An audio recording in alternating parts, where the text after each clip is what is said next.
disaster must come. At best, only postponed. Shaolin Kung Fu, to survive, must now be taught to more young men.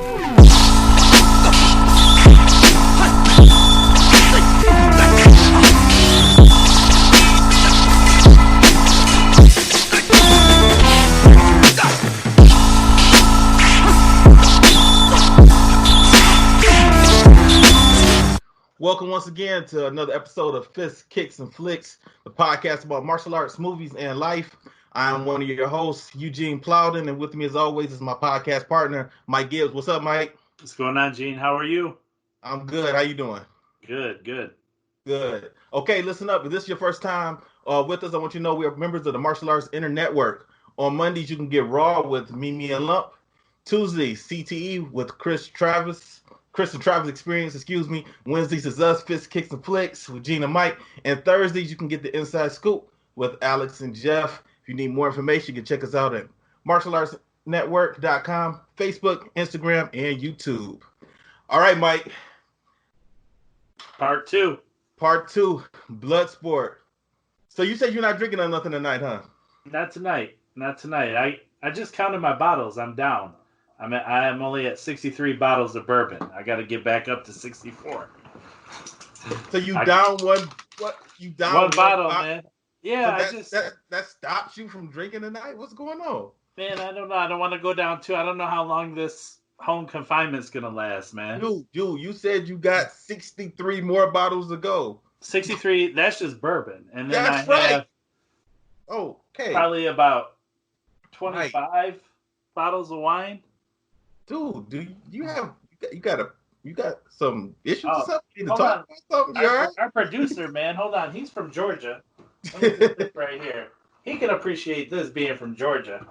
I'm not from Georgia. I live in Georgia. He lives in Georgia, but I mean, he's technically from Georgia because I've seen him out of state more than I've seen him in Michigan. Hold on. I got all the Crown. Look at here. The Peach Crown. Hold on, we still going. Hold on. We got all the Georgia Peach Crown here. Ladies and gentlemen, for those of you who cannot see this, Mr. Mike Gibbs has pulled out about 5 boxes. That's just the Peach Crown. That's the hard to get stuff. Hey, man. that only comes around a couple times a year and it's limited. But, the liquor store owner up here in Indiana, he takes care of me. I became friends with him real quick. You know what's interesting about Crown Royal, man? What's that? When I was in elementary school, and I'm talking about first, second grade, third grade. I was a little kid. I had a classmate, and he had the little purple bag. that was his pencil case. The little purple bag. Hey, I still send my kid to school, correct? See, you know what, man? And I didn't know nothing about. I didn't know it was alcohol. I seen that purple bag. It looked sweet, and I wanted one too. I didn't know nothing about Crown Royal when I was 5, 6 years old. I just saw the purple bag look sweet. Yeah, I'm gonna be honest with you though. I have some bottles that are almost worth, like $1,000 each. And I got some cheap stuff. I got some in between stuff. I'll be honest with you. The Jim Beam cheap stuff is smooth to me. I mean, it's for $19, and I get to mix in, and I can't beat it. Oh, but hold on. I got to show you something else, and we'll give it on track. We got our Indiana. Does that say hooch? That's that hooch, boy. All right, you got some homemade hooch. That's all the right, moonshine right there, yeah. Yeah, I see, man. You got it in a jug. And if I'm waiting a special occasion, this is a Pepsi from 1976. Okay, I can tell it's a different type of bottle. It's a bottle from the Kentucky Derby edition. Mm-hmm. I'm into my horse racing. So. It sounds like you might need to have an additional podcast called Cheers with Mike Gibbs. All right, let's get into Bloodsport, man. Part 2. Did you watch Part 2 again? What happened was I hadn't watched it in like 3 weeks, and I just watched it about an hour and a half ago. Okay. All right. So all over again because I wanted to be fresh for today. Yeah, I'm still disappointed, but All right, let's get into it. Okay, so when we last left off, Frank was getting away from the agents, and they fell into some water, and he kind of just waved at them and went on about his business, which is a little weird to me because, okay, agents, you know where he stays. You can just go back to the hotel and get him, you know. All right. Switching rooms. So, the next scene comes up, and Frank is at dinner with the reporter. Now, do you know the reporter's name? I didn't catch it again. Right. Because they didn't say, literally, they didn't give this woman a name until later on into the movie we find out her name. And I rewound it back a couple times, and I could not make out if it was Janet or Janice. So it was one of those two. I have no idea which one it was. So I'm going to call it Janet. Yeah. Okay, so he's talking with her at dinner. She wants to get into the Kumite. He tells her no reporters are allowed. There are strict rules. And then she asks him about Helmer and Rollins. And those are the agents' names. So we find out their names at this point in the movie. Halfway through. Right, halfway through the movie. So then she starts flirting with him, and she says she wants to know more about him. Next thing you know, he hitting it. Yeah, but that, and then my thing is, he's at the Kumite and he was drinking. He was having wine, but she basically just told him, "Hey, it's time to go." That's it. The next scene after that, we see them waking up in the morning. Well, we see her waking up in the morning. Yeah. But I'll say what it was though. He was getting ready to do that morning dip and got caught. He woke her up. He was, because he was putting his clothes on. He was just about to walk out. He was just about to leave. And then I guess she wished him luck. She didn't ask to go to the tournament, the Kumite this time though. This is where I was like, because I was watching it and I was like, well, it's kind of sketchy. She's not upset about not going to the Kumite, but she already had the back door in with the detectives. Yep. I thought Frank had just hit it real good. Yeah, she was in a good mood because she was a little bit chipper when she woke up. So he apologized to her, tell her he can't take her to the Kumite. She says it's okay, she'll get over it. And then she gets up. The next scene, Lynn is upset because he didn't know where Frank was. They get ready to disqualify him. Yeah, they did. Oh, no, not right there. That was later on. That was later on when they got ready to disqualify him. That was before the finals. I just watched the shit like a half hour ago too. That's how I am. Yeah. So this time he walks in. Jackson is standing there in front of the bricks. Jackson. Right. That's right. And he's standing there in front of the bricks, and he tells someone to pick one, and he breaks a brick, and then he picks another one up and just smashes it with his hands. And then a spectator comes up to him and asks him if he feels good, tells him he's a good fighter, and that was pretty much it. He walks away, and we never get this guy's name, but we see him a couple times in the movie. I thought he was like a bookie. That's what I thought his role was. Okay. Like a sports bookie or something. You know how they were betting during the fight? Yeah. I think he was one of those guys. So when he walks away, look who shows up. There she is, Janet. She's standing there with him dressed up. She just turns around and smiles and says this is the first time she had to go undercover to get a story. So, you think she let him hit it too? She wanted to get her story. I know. Hey, man. Never mind. I was say I know somebody works for WDIV. I've watched her get a story. Not about to say no names and nothing. Not me, but a friend of mine. They got a story. Okay. Okay. So then the Kumite fights. It's day 2. It starts. And Bolo, he's fighting, and it's kind of like a montage. But it's not real quick. It's not a real quick montage of all the different fighters, because they show Bolo and he's fighting a guy and he does a kick to a guy's knee and shin and he breaks it and you see it comes right up out the skin, and that was pretty gruesome. And this is where I start getting upset again. Because your boy was back on. Oh yeah, not only was he back, but there are 3 black guys this time that I was upset with.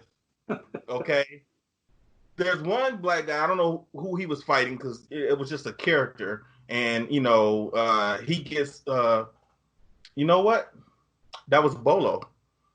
Bolo takes him down. It's almost like he did a one-step. He takes him down. He gets behind him, and then he does a palm heel strike to the back of his neck. That brother's out. Okay, no problem. I had no problem with that guy. But then the next guy, he's a tall guy, and he's fighting Frank. And he's he's like a mute, though. He does not speak. He just points at Frank and, points at himself, and he does the Chris Benoit, the slice across the neck, like, it's over, and then he does his hands like, I'm going to break you, I'm going to crush you. Oh, my goodness, man. And then Frank just knocks this guy out. He hits him with 2 kicks, and that was it. And it was like, I counted. It was like 6 seconds. That should have been a new world record for him. And that guy just got knocked out the ring, falls flat on his back. And then we come to Mr. Disappointment. The Mr. Monkey Man is back, hopping around. Now, this time, he is literally, dude.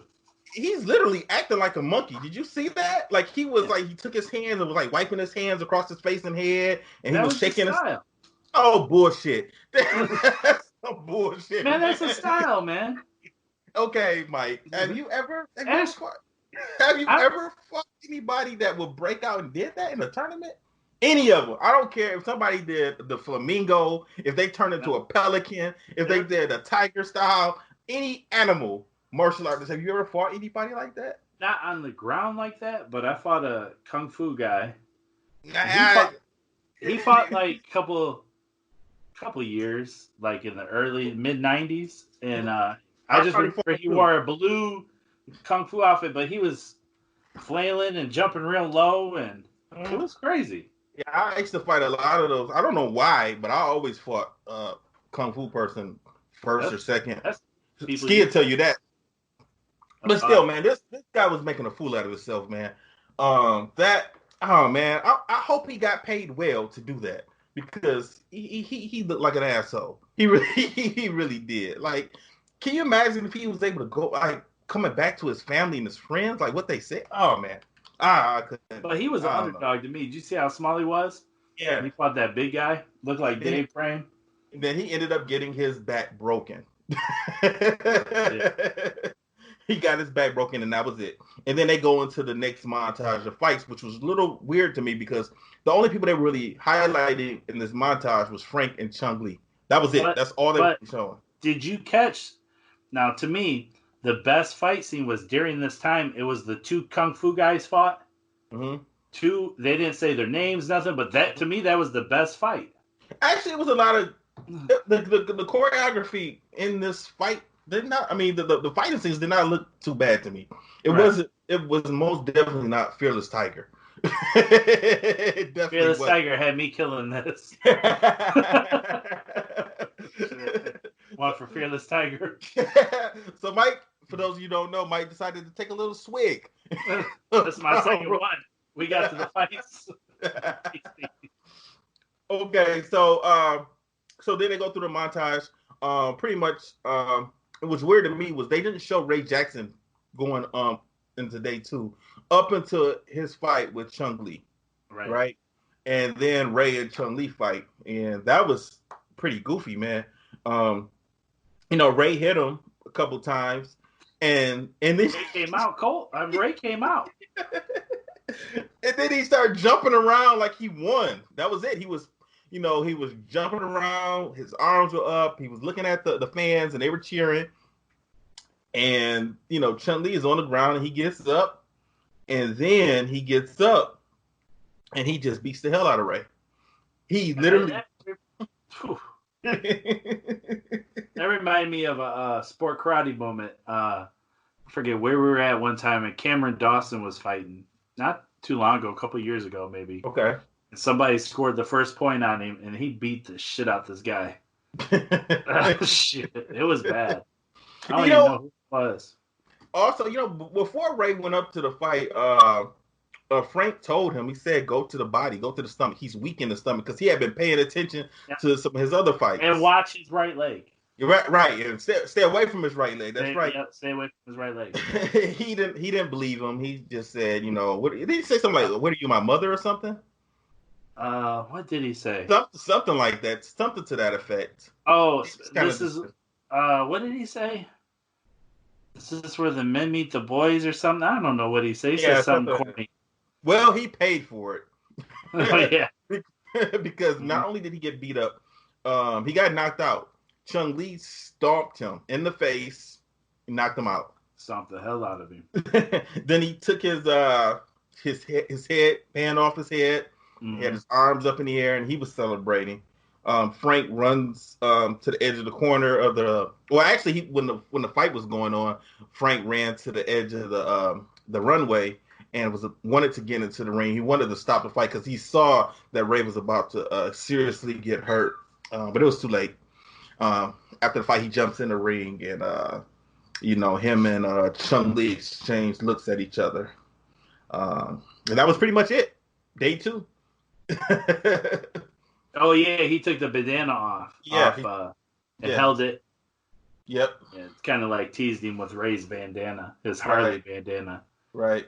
I'd have been pissed. Those Harley bandanas are expensive. Really? Oh my god. I've never listened to it. I got a Harley. I don't got one. That's how expensive it is. You know what, man? I'm gonna get you one, man. No, you ain't. Don't even play because I'll look for it. Till you go to the dealer and that motherfucker's like $40. Oh yeah. Then you could be like, shit, for a handkerchief? You go, well, maybe we can make you one, man. Shit, I wear the old school black bandana when I ride when it's cold. So the next scene, Ray is unconscious in the hospital. Frank and Lynn are there to see him. They tell him he's going to be in there for about a week. And then we also see Janet or Janice. That's where we find out her name because Frank says that Ray will get back on. He will get back at Chung Lee for him, right. And she gets mad. She gets mad at that, and he says, "Janice, stay out of it." The doctor was pretty funny because he said, "Look, if you guys are going to argue, do it somewhere else." Right. And then Lynn, he had said that he had the potential to be the first Westerner to win the whole event. Yeah, so he wanted him to stay focused. He's like, "Don't worry about the girl. Don't worry about Ray. Stay focused." Can I ask you this though? Yeah. Do you feel Frank fell in love a little too quick in this? I don't think he fell in love at all. Honestly, I think he was just a booty call. I think he fell in love because the next scene you're going to describe, he was sitting there like an emotional wreck, worrying about her, worrying about the Kumite, worrying about Shidoshi. Yeah. To me, I'm just going to worry about winning the tournament. I think he was just worried about her. I think he was only worried about her only because of what she said, because she was concerned about him. Because it was weird. Like for the whole movie, she was trying to get into the Kumite, and she finally gets in. And then this next scene, she goes to the police to stop the Kumite because I guess it was too brutal for her. That's why they didn't want you there. Right. Exactly. You shouldn't have been there. So she goes to the inspector and tries to get the Kumite stopped. And then she tells the inspector that she has a friend in the Kumite, and it's Frank Dukes. And of course, we learned in the first half of the movie that the agents had already been there and spoke with the inspector about Frank. And like you said, now this next scene, Frank is on a trolley or a bus or something, and he's flashbacking, thinking about everything that's transpired the last couple of days, and he's thinking about Tanaka and her for some. I don't know, man. I don't know why he would have fell in love with her that fast. Because literally, he has only known her a day. Like a day. A day, yeah. I don't know, but she guilted him to get back in bed the morning he was trying to dip out of there. Yeah. So I don't know. But he seemed like he was into her too. I don't know. Maybe that was just their soulmates. I don't know. Yeah. Well, I don't know because at the end of the movie, she didn't leave with them. But we'll get to that in a second. Yeah. So the next day, is the finals. So this was so.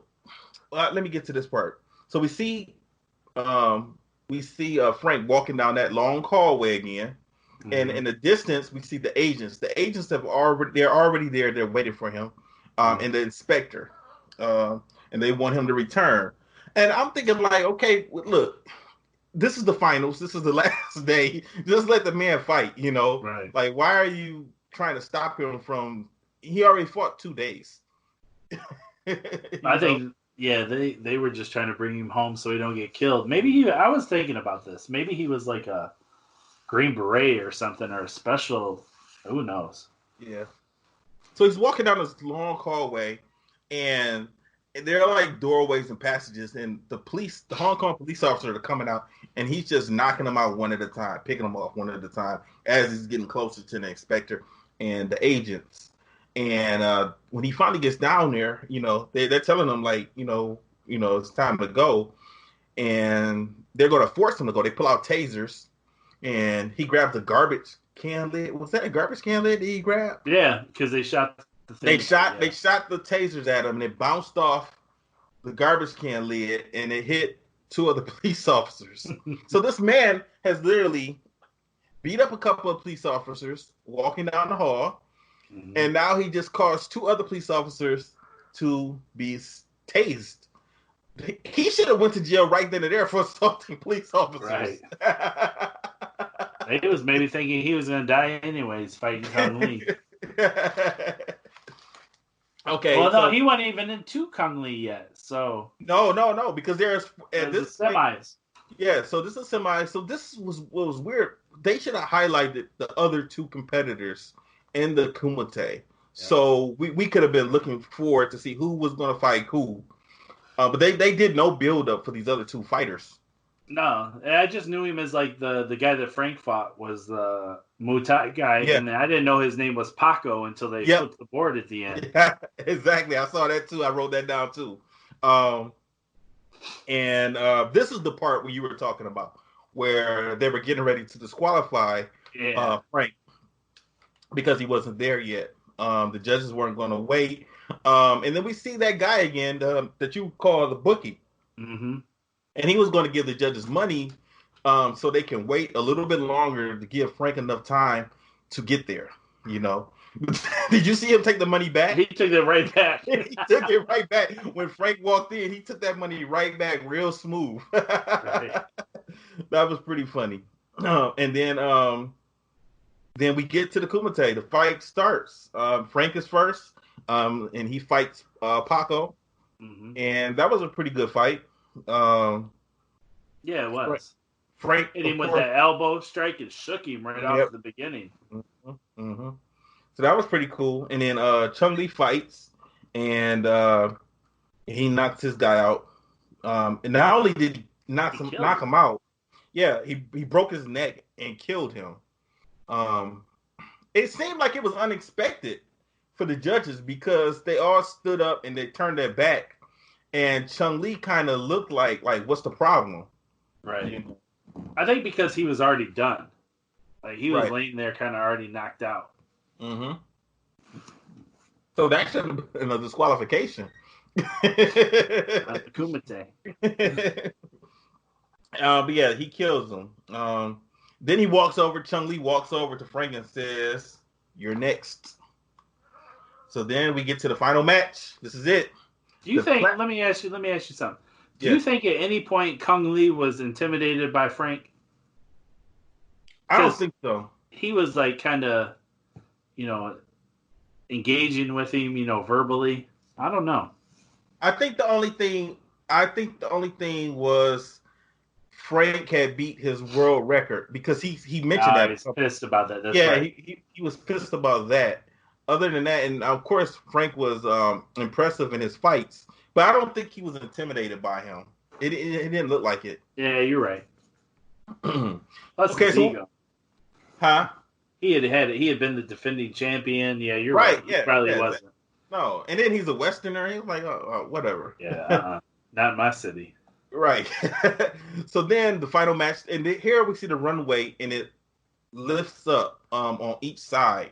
It almost like it almost like folded up, like it was a mat almost. Mm-hmm. And I have no idea why was that a thing. Maybe to gear them to fight towards the middle or something, stand toe to toe, maybe more. I don't know. Yeah. So as they're getting ready, we see Chun-Li's corner man. He put something in Chun-Li's sash. Did you see that? Oh, you knew what? It wasn't something. You know what that is? That's that salt that Mr. Fuji used to throw in the wrestler's eye. So he slipped it to him. Nobody else is paying attention to that. So then he takes off his pants and he has on shorts now. Now for the rest of this tournament, like Chun-Li is not wearing shorts; he's wearing pants. Right. So for the final match, he takes off his pants and he reveals that he has on the headband. The Harley Davidson headband is wrapped around his knee. he makes sure that Frank sees that and then he gives him a little smirk. I like that. And Bolo did pretty good in this movie, man. I think he said about 10 words and had some more, a little more theatrics. Right. He didn't have to really say much of anything. No. But you already knew what he was thinking and how he was feeling, and if he was surprised, he would look a particular way. It was interesting how he did that. Mm-hmm.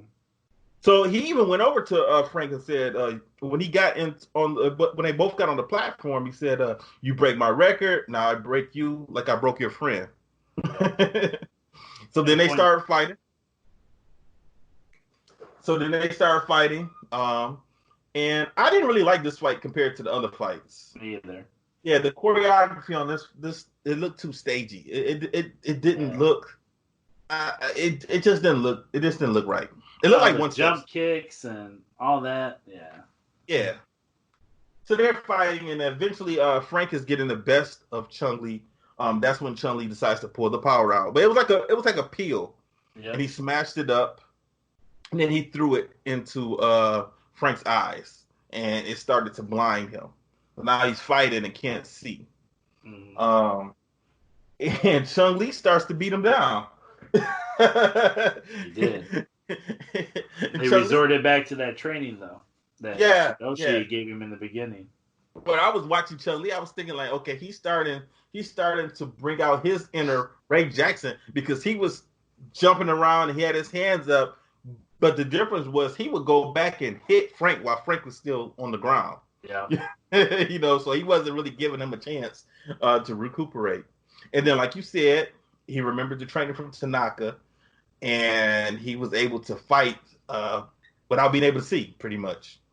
That one scene, though, was a little drawn out for me, where he was trying to gather his thoughts. He's like, it was like slow motion. Yeah. Like, it felt like 20 minutes. You know what's funny about that is they made a meme out of that recently. Have you seen it online? Yeah, they recently made a meme about it, but based on this coronavirus, because they're saying like, this is how you look when you realize that you just touched your face without washing your hands. Oh, and Lord. It's that. And it is literally that picture of him with his arms out, his fingers are spread wide, his eyes are open real wide. It's pretty funny. Right on time too. So now he can fight. He remembers his Tanaka training, and he can fight. And I don't know, man. He threw like 4 crescent kicks, which all Chun-Li had to do was just walk back. Yeah. He just hit 4 of them. He just walked back. And then he finally started breaking him down to the body, though. Right. Yeah, and he got Chun-Li down on the ground, and he didn't knock him out in order to win. He made him say Mate or Mighty. Mate. He made him quit. Mm-hmm. And Frank wins. Everyone celebrates. Frank ends up getting a katana, which is what he wanted from the very beginning of this movie. And then he also takes the headband. He takes the Ray Jackson's headband off of Chun-Li. And our final scene, we have Frank and Janet, or Janice, whatever you want to call her, go visit Ray Jackson, and he was in the hospital drinking a beer. Did you speak that? Yeah, that's what I was going to say. It was a beer. He was like, I'll drink to that. Right. He was just pretty much celebrating. He was happy, and they're talking about. He's like, okay, well, maybe next year you got to get through me. So he was already prepared to do this again, compete again. And then he gave him the headband back. Yeah, he gave him his headband. And then he's changed some words. Said if you ever need me for anything or something to that effect, I'll be there. Lastly, we see Frank. We see the agents at the airport. Yep. Waiting for Frank, and they think they're gonna stood him up. I didn't understand. Like, why are you guys thinking that you might get stood up because it's over? Right. Why would he be running away? He obviously is not AWOL for the military or anything.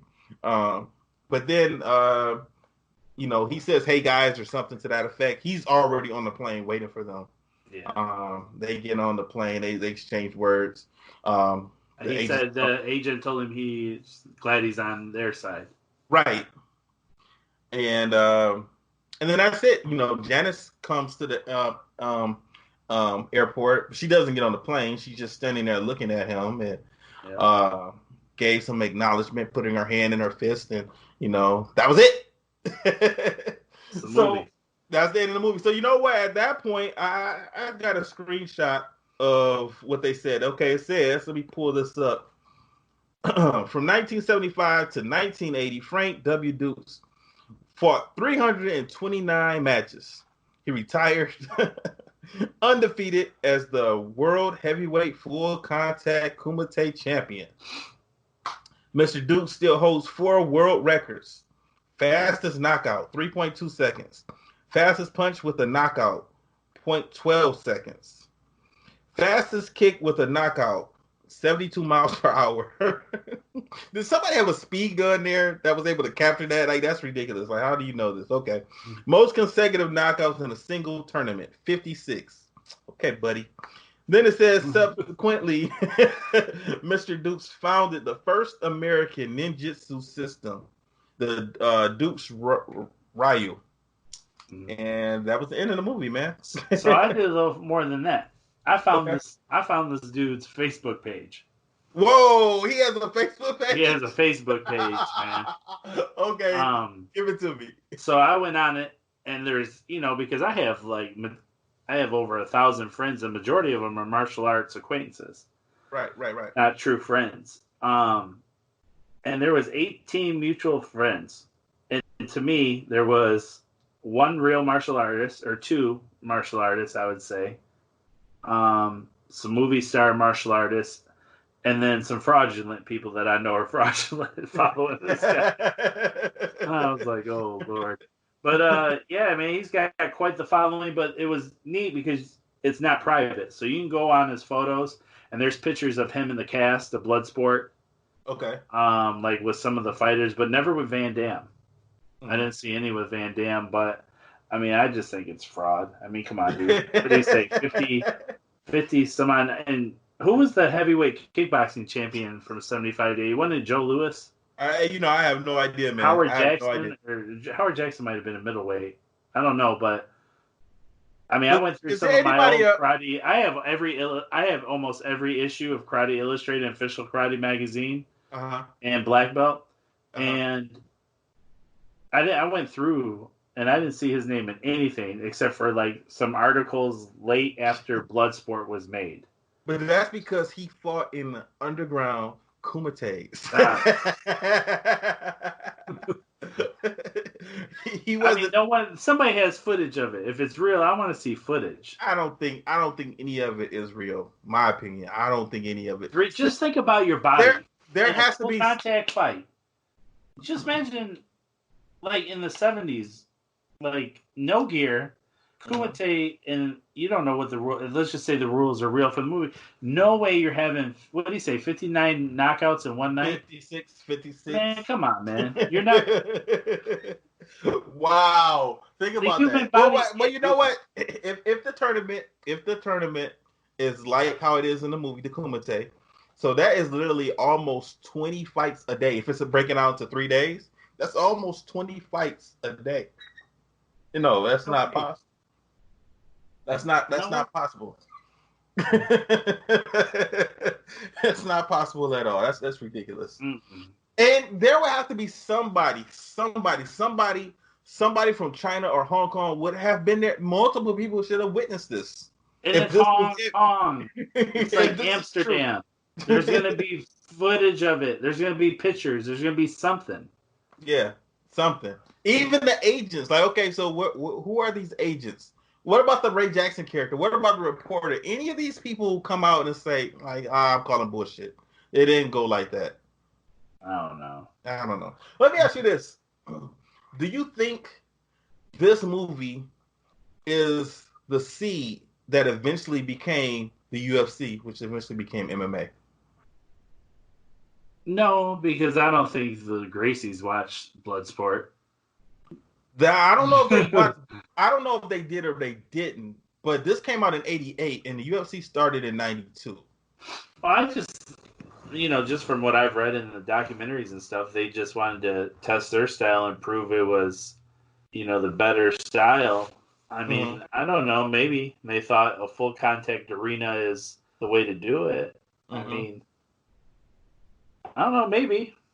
It's interesting. I don't know.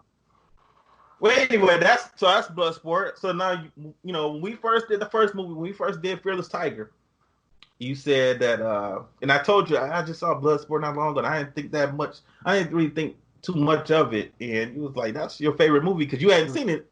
So now, do you think that movie has held up over time? Nope. Nope, not at all. I think I was just a martial arts fan, man, back then.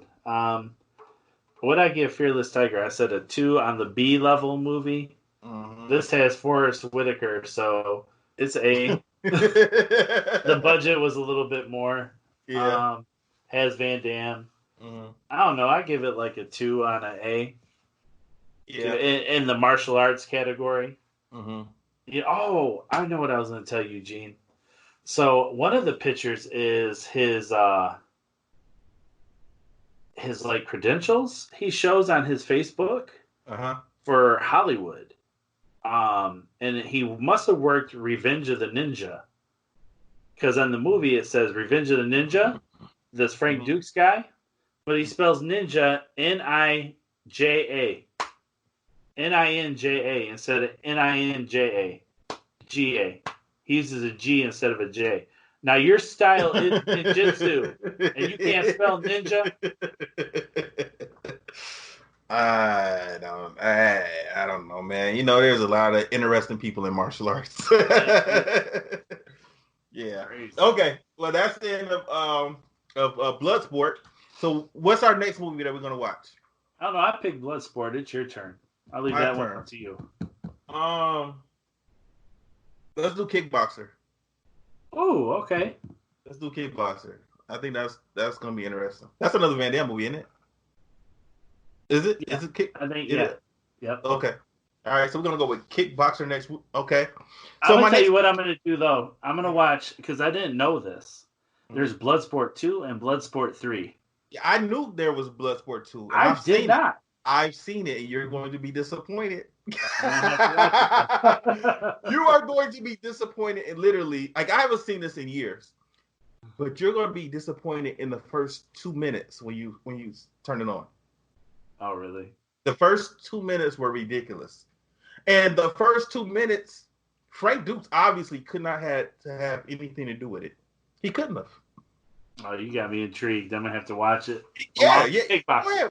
Go ahead, watch it. Okay, topic number 2. I was thinking about this earlier today. I want to talk about being burned out in martial arts. No matter what style, MMA, Taekwondo, Ishinru, whatever. Have you ever been burnt out? Yes. You have. I'm surprised. I didn't think you were going to say that. I really didn't. Yeah. I've tried to quit, or I love the martial arts, but I get frustrated with different aspects of it. Okay, hold on one second. Hold on one second, because I got to think about that. And sometimes working at Avery, they'll come and teach a class for me if I have to do a seminar somewhere, right? So anytime I introduce them to my class, if I have students that have never seen it before, I always break it down to the students that, okay, so you have people who like karate. Then you have people who love karate. I'm in that category. I love martial arts. I love karate. Then you have people who are in love with karate. And I think the people that are in love with karate are people like my brother. I think Trav is in love with martial arts and karate. Okay, I don't know about Avery and Morgan if they're in love with it. Then you have people who are obsessed with martial arts, karate, sport karate. And that's where my uncle lies. He is obsessed with this activity. So you got like, love, and obsessed. Where would you put yourself? Between love and obsessed. Okay. Wait, so you're in love then? Oh yeah. Okay. Oh, so you're in love. It's wrecked real love relationships for me. So I feel you. Okay. Okay. So go ahead. So me, you're talking about the frustration or the being burnt out. Yeah. So mine stems from frustration. So it could be from when I had my commercial school to dealing with the parents, difficult parents. When I did my own billing, before I had a company do it, I would get frustrated. So that was from like the promotional side of, and you've had a school too. So promoting, you get burnout on that. From a sport karate standpoint, I'll get frustrated with myself, things like that, or, just the environment and people, two-faced people. And there's two-faced people in every activity, but I get frustrated with that. But I still always love the martial arts. That's what it comes down to. It's just I get burnt out and I had to step away for a week or something like that. But never. Man, you say you stepped away from a week. That does not sound like you're burnt out. Yeah. Maybe I'm not burnt out. Maybe I'm just gonna explode, man. I don't know. But Okay. I've been burnt out more from teaching and having my commercial school than anything, because the only time it wasn't burnout for me is when that's all I did. So when that was my only means of income for about a year and a half, I never got burnt out because it became my career. But then when I got kind of not burnt out, but just still was like, man, I'm not just going to teach karate the rest of my life. I've worked too hard in my career. I wanted to have my career, and then when I was trying to do my career and do the school, it just wasn't working. And you make this amount in your career and this amount teaching karate, they don't work. But I ended up doing more. I ended up doing wrestling, boxing, CrossFit, everything out of my gym. So just it got too big. So okay. Now, see, I'm almost like the reverse of you. Because I have never been burnt out from teaching. I really enjoy teaching. I love teaching. I love teaching more than competing. Because, I started teaching in '91. As soon as I got my black belt, my uncle had me teaching the classes for him, and there have only been since 1991. There has only been short periods where I have not taught karate. So, I was teaching, after school. I was teaching on the weekend, on Saturdays for him. And when I went to college, me and Ski started teaching at Ferris State. I was teaching there. When we came home, I was teaching on my summer breaks. So when I started working at CMI Health Club, I started teaching karate at CMI. When I was working at Bally's, I was teaching karate. So the only time where I was not teaching was recently, from 2016 to 2018. I had a 2-year break from teaching karate, and those are the only times. Now, as far as competing, on my shelf behind me, I have my very, very first medal. My very first tournament I competed in, I got first place. I got that medal. I still have it as on my shelf. and I have my last trophy that I ever received, right? So I took a look at that and I put them next to each other. Mike, I only fought for 10 years. It says the first medal, it says 1988. My last trophy I received says 98. And I was like, well, this can't be right. I had to fight longer than that. And then I got to thinking, I was like, no, I didn't. So I text my uncle and told him, like, you know, I only fought for 10 years. He was like, no, you had to fight longer than that. And I was like, well, I don't have no other trophies. And I can't remember, like, no other, you know, trophies past 98. And I don't remember any other tournaments that I ever competed in. Like, I was on the SES team. You fought in 99. No, I didn't. You did. You fought in September 99 because I have the buy sheet. You fought at Alex Dunlap's. You fought at Alex Dunlap's tournament when Anthony stomped me. You were in that bracket because your name's on the bracket.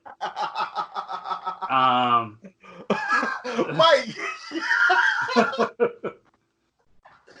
Oh man! I have the buy sheet. Are you sure it's not 98? No, it's 99 because my son was born. And my son was born in July of 99. That tournament was in September of 99. I remember that. I remember that event. I remember you and Mr. Price getting into it. I remember all of that. But I don't remember that being in 99. Only 99. Okay, that's interesting. Yep.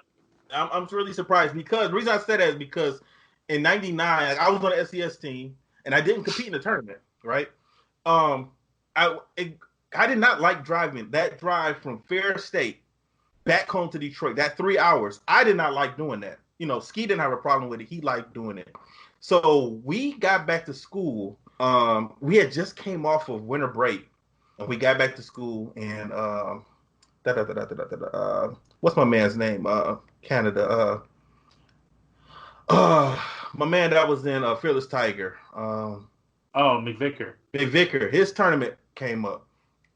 It was like we just got back to school, and then it was like the next weekend, and my uncle wanted me to come back, and I was like, oh, man, I just got back to school. I don't want to come back there, and especially, like, no disrespect, Mike, but I was like, I don't want to come home and fight Mike and John Trzaski. Like, we fight all the time in the school. There's nobody else going to be in the division of the tournament, or there might not even be anybody. I'm not want to drive that 3 hours. That's 6 hours, 3 hours down there and 3 hours back. Right. So he was like, yeah, either come or send the SES stuff back. And I sent the stuff back with Ski. I was like, I'm done.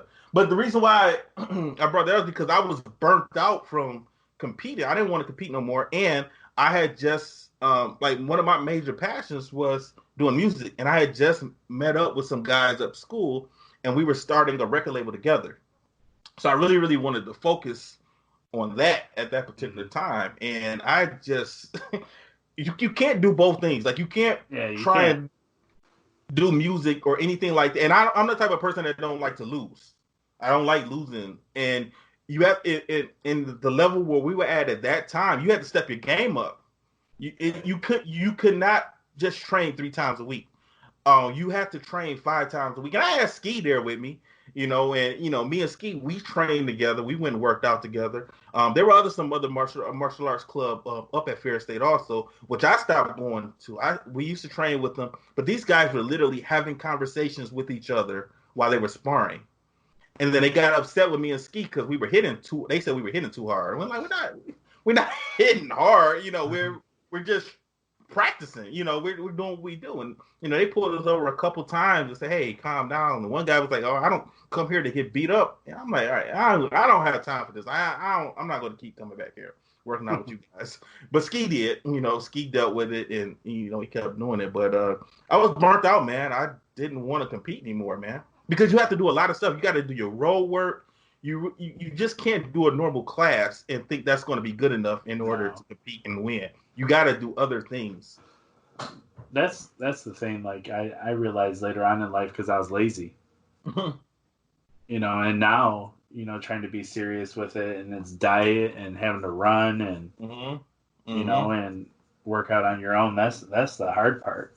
You know, but burnout is just. I mean, going back to being burnout, I've never been burnout on tournaments. Yeah, I see. never... I don't remember a time where you weren't still, Oh, going there was at. some gaps. No, but yeah, but that's not the same. Like it's like you have not taken years off from competing in the Oh tournaments. yeah, You have? yeah, I have. I fought at Tony Young's in 2009, Mm-hmm. and I didn't fight again until 2017. Oh wow, I definitely didn't know you had that big of a break. Mm-hmm. Okay, was that the period of time where you were working on your school? It was when I had my school, my career. My son was Mm-hmm. competing and training with your uncle. Okay, Yeah. So okay. I kind of was just doing the career thing and then just teaching, and you can't do both.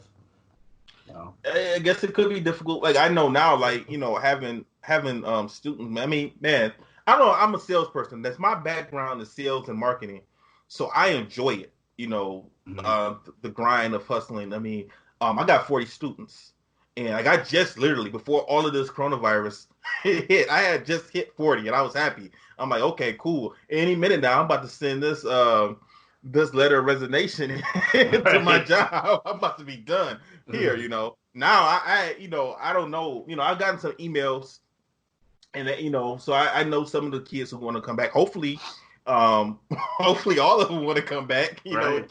And keep things going. But you just never know. But if Or their not, parents kept their job and they're still in a position to pay for yeah. classes. Yeah, so I just things on my end, like I'm not really expecting things to get back to normal, um, with my classes until probably September at the earliest. I might have a couple of kids come back. I might have a few kids come back in the summertime, and the Groupon thing will definitely work well for me.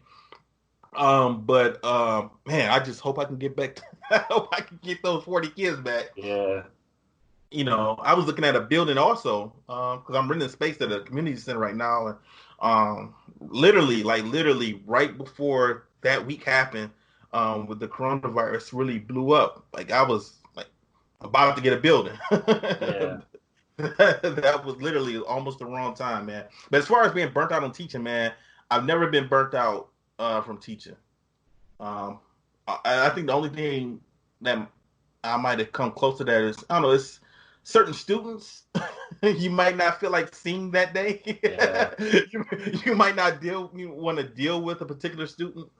Well, that's what really got me Mhm. is, I was making good money with my career and I had my school, and if I had just a parent that was too much to deal with or the kid was just too much, it just isn't working out. I'm gonna sever our contract. Okay, let me ask you this. And I wasn't gonna be I'm too passionate about it to make money off of it. I'll be Right. honest. I can't. Mhm. I'm not going to be a babysitting school. I'm not going to have little dragons and 4-year-olds, and I can't do it. I can't do it. I've So what? never You been didn't able to do it. you didn't have so you Oh didn't yeah, when I had my commercial school, I had them. Yeah, okay because I had okay. to pay the rent. I mean, you can't have a karate school and not have a little dragon, a mini pee wee dragon, the 2 and under dragon, stand up and crawl dragons. You got to have them all. Wait. Now you had all of these different classes and things, but were you by yourself or did you have I had help? instructors. I had black belt instructors.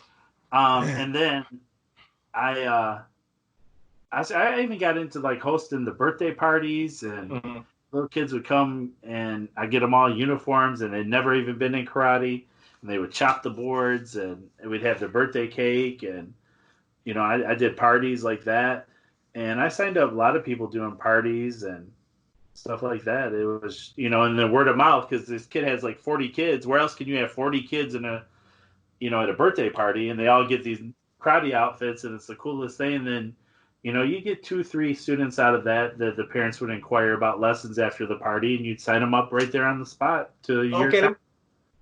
do you think that you were burnt out because you had so much going on? Like, do you think you would have got burnt out from teaching if you did not have your career going also? Like if you were I just wouldn't have. teaching. No. I'll be Right. honest with you. My career ruined my karate school. Okay. Because I would work 12 hours a day, 10 hours a day, 11 hours a day. Mm-hmm. I would drive for 45 minutes home, 45 Mm-hmm. minutes in the morning. I'm working basically, 5 in the morning to 5 afternoon. Then I'm at the school. If I wouldn't have had my job, for sure. But, I was making good money at my school too, but not like my career, Right. So the money of my career, honestly, I hate to say it, ruined my school. Because I was like, man, if I can take those 2 extra hours that I'm cutting out or not going in on the weekends because of this or that, because I have a Saturday morning class, and apply it to my career, I'm gonna get promoted. I'm gonna make $40,000 more a year. What am I gonna have to do to make $40,000 more in a karate school? Yeah. So I love martial arts, but I love money more. So right. Well, it's I my mean passion. that's good. That's good that you were able to have your career like that, where you were able to do that. Bless, man. Yeah. Okay, so we have on Sunday we have a draft coming up. You ready? Yeah, I need the producer to explain this or how this is going to work. And I get first pick because I'm the oldest. I figured that was coming. it doesn't really matter to me. It does matter. What do you mean it don't matter? It doesn't matter. Okay, did you watch the Jordan thing? No, I have not watched that. The Last Dance. I'm picking Sam Bowie. Go ahead. That's not what I mean, man. That's not what I mean. I mean, I have a strategy. I want Travis to explain it to me because I didn't understand via text how it's going to work. So it's going to be based on, because I'm going to be honest. I love my favorite fighters and my favorite forms competitors. But if it's going to be on, based on, participation, I'm going to see who's friends with who and who has the most friends on social media. And I'm going to get, hey, my first pick might not be Morgan. Why are you telling me your strategy? Because because I don't want Morgan mad at me if I get the number 1 pick. Okay. Can y'all hear me clear? Yes, sir. All right. So basically, it's 8 of us. Regina and Willie have agreed to do it. So it's 8 of us. So on Sunday, all 8 of us will get together. I'm gonna do a randomizer just to see what the order is, and we're gonna do it a snake, just like it will be in a fantasy. Ooh. 1 through 8, and then 8 back up to 1. So whoever's at the 8 spot gets back to back picks. Are these current fighters or legends? All current or legends. Does not matter. Lord have mercy. Yes. So that's why I was exactly. saying so that's why I was saying it doesn't That's matter dirty. if you go. It doesn't matter. Yeah. There's so many different fighters to pick and choose from. It's deep. It's a deep draft. Yeah. It's a deep draft. It's each person gets there are gonna be 3 male fighters, 2 female fighters. Then there is you can pick 2 forms competitors and 2 weapons competitors. I added those. That was my question. Yes. I added that in because now it gets to the point where, think about it, you only got 7 slots. And if you're stronger against this other person in forms and weapons than fighting, and you just throw out forms and weapons competitors and they got to match that changes your strategy. That changes everything. This is really going to test everything. It's interesting to me seeing basically Gene saying that he hasn't been around since 99. Who his selections are going to be. It's just interesting. Well, I'm not dumb. I'm not dumb. I'm not dumb. I'm not stupid. I know how to research. I got a question though. So when we do the matchup, because my competitive side is going to come out of me. Yeah. So it's the matchup. Like, you're going to throw out this fighter, and this person's going to throw out this fighter. Mm-hmm. And see, it's going to come down to this a little bit. 100%. So let's say you might throw that sacrificial lamb out there. Let's say on Monday you're going up against me and you throw out and we flip to see who throws out first. Okay. You decide if you want to go first or second, whichever way you want to do it, right? Mm-hmm. Let's say you go first, you throw out a person, I throw out that person, and that is for that day's competition. Okay. So the next day I throw out first, and then you throw and you match it. and it goes back and forth that way for the whole week, right? And then at the end of it, whoever has won the most matches wins, and they move on to the next round. This is on Facebook. It's gonna be on Facebook. It's gonna be on Facebook. So you're matching each competitor with each other. So you're doing like if you throw out a male fighter, we're not throwing out a weapons person against that. Right. It's you are in control of what it is, what you're throwing. Just those three. So it's 2 women and 3 men. And then 4 forms. And 4 forms. Yeah, 4 forms could be men or women, whichever way you want to go with it. Okay. I'm winning. I'm telling you right now, I'm winning. I'm winning on the forms aspect. I don't know. Jeff and Chris might know something. Jeff's the only one. Jeff's Chris the only Walker one I'm might know worried some about. people that you know. Man, Chris. Oh man. I don't know. Chris can go back too. Yeah, it's gonna be fun, but you can go back. But if nobody else knows where you went back to, I'm telling you, it goes back to. It's gonna come down to who is friends with who, and I'm gonna have to create a program or something to pull my data. Because Sunday's coming up, people. It's coming up, and it's gonna be fun, man. It's gonna be interesting to see how this whole thing. Let's just say this. Who do you think would be the most common number 1 pick that everyone would want?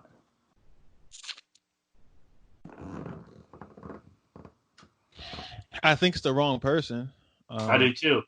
But when I look at it from the standpoint, if you pick that particular person, that means you got a guaranteed win. Because the popularity. It's because of the popularity of it. Yep. And it really depends. I can't see anybody. Only way I see it, that person losing, is if it is somebody extremely popular today, and they have a big following to beat that person. You know what I mean? Like that's the only way I see that happening. It's gonna be interesting to see because it's gonna be interesting to see about. I just thought about a person and I was like, dang, I don't think anybody's gonna pick that person because I don't think they're gonna think that person. And I was like, no, I'm not gonna say anything. I'm not gonna say anything. I don't know, man. It's gonna be a little bit interesting because you're not excluding the older people who used to fight and used to compete, so they're still going to be able. So it doesn't really matter on Facebook. Exactly. So it doesn't really matter. It doesn't really matter if man, it's man, it can get deep. It can really get deep, man. That's why I just threw it out there to how many people are going to compete. So yeah, I know that's what it was. I was like, man, only 3. Yeah, that's 24. That's 24 fighters. Because that's a deep draft. If you're thinking just all time, right. 24 fighters. Yep. That pool is deep. It doesn't really matter where you pick. That's why I was saying. Just wanted number 1 because I wanted that free win. That free win. But then I think there's 2 census number 1s. I honestly think there are 2. Without a doubt, those 2. Not the person you thinking. Not the person you think. On my board, I have another person who is another consensus number 1. Me too. Yeah, and I think you know. Yes, because of their popularity. Never mind. Anyway, I think that person, no matter what, they're gonna win. Even, never mind. Anyway, go ahead. I don't know, man. I'm thinking after this one's done, we do it by weight too. You got to get 4 or 5 weight, or you just do men. Like the next one, we do, 5 weights. Yeah. You're super heavy, light, whatever, heavy. And then, because that'll take some strategy. Because are you going to take that all-time best lightweight or that heavyweight? And then that's going to play into who sends out who. Because you're going to get your first, you're going to get your first 3 popularity. You're going to try to get them out there. Yeah. It's going to get to a point where it's going to be really interesting. And I think a lot of people are going to dig it and want to watch and pay attention to it. So I started smiling when I read it. A woman was like, "What are you smiling at?" I'm like, "You don't understand." You're right. You're like, what? You'd be like, "What? What is this? I don't care." Mm-hmm. All right. I think the forums is going to be intriguing. Do your forums homework, fellas. Yeah. That's going to be the that might be the determinant factor right there. Because you got to get 4 of them. To be honest, because it's only 3. It's five. It's 5 fighters. Hold on. There's 8 of us, right? So there's 16 women. Yeah, I know. That's going to be crazy. That's going to be crazy. That is going to be crazy. Who knows 16 women fighters besides the people that are infatuated? Right. Because it's going to be certain fighters that people have to throw out there. It's going to be like, it's all us on these casts, so we're all infatuated. Oh well, yes, 100%. Mm-hmm. All right. Well, that's gonna be it for this edition of Fists, Kicks, and Flicks with Eugene and Mike. Mike, you got any closing words for everyone? No. Look forward to Sunday. Kickboxer's the next movie. Use the Twitter because the movies are just hysterical to me now that I'm getting into them and watching them. The fight scenes are horrible. The punches Bolo missed. It was all right. Hey, Trav, you still on? Yeah, I'm still here. Okay. Now, I listened to your podcast today. You said we're going to do the draft. It's going to be a live draft. Yeah. So people are going to be able to watch, or people going to just be able to, like, how are they going to be able to watch? People be able to watch us? Yep. Okay. People will be able to watch on Sunday. Do you have a time that we're going to do this? No. I'm gonna make a group chat in a minute and see if you guys know what time you guys will be free, because what 1, 2, 3, 4. I'm not doing anything on Sunday. When people had kids, things get thrown out. Like Alex, Chris Walker just had his third kid. I'm talking about me. I'm talking about me. Yeah, I know, but you got a kid, and just in case, he might pop up on FaceTime, like, "Hey, Daddy." Like, like, what are you doing? I'm drafting. Yeah, so I'm trying to get a set time that everybody's available that we can do it, because I'm thinking more around like 6 o'clock. But it really depends on what happens, because we did a live thing. We did a podcast over the holidays, and somebody's wife was stomping in the background because she was mad. She wanted him to start putting up Christmas decorations or something like that and help clean up. So she was stomping around the background trying to mess up the pod. So I was like, all right, let's just try and figure out where this happened. So okay, so if you're listening, make sure you check out Martial Arts Internet Network on Facebook for more information, and you can follow us there, so you will get more information. What time we're going to do this draft on Sunday. Yep. Other than that, for all of us here at Martial Arts Internet Network, we will see you next week. We're out. Peace. Have a good one. Young men.